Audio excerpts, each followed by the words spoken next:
Akak boleh pegang phone baru ke? Okey, akak tahu kedai kita ni daripada mana sebenarnya?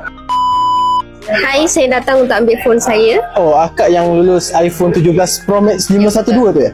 Okey, jom kita ke belakang. Okey, hello guys. Hari ni customer kita lulus satu phone. Akak lulus phone apa? 17 Pro Max. 17 Pro Max. Okey, akak tahu kedai kita ni daripada mana sebenarnya?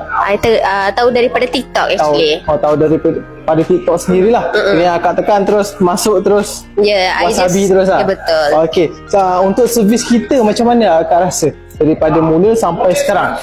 It's very friendly and very fast. Memang proses dia cepatlah, dalam satu hari dah boleh tahu dah dia punya keputusan, and then even kalau nak ambil pun dah boleh ikut kemampuan kita lah, bila nak ambil semua tu boleh. Semua boleh. Okey, akak rasa patut tak akak nak recommend dekat kawan-kawan ataupun saudara mara pasal ansuran iPhone 17? Of course, orang yang macam tak boleh nak beli one shot mesti boleh buat untuk ansuran macam ni lah, sebab dia pun ada mudah, sebab kita pun tak mampu kan pergi dengan one shot. So kalau macam ni dia pun boleh bayar sekurang-kurangnya, at least dia pun boleh ada je yang minat nak beli phone mahal tapi tak mampu nak bayar. Mampu kan? Ya, betul. Kita ambil macam ni kan?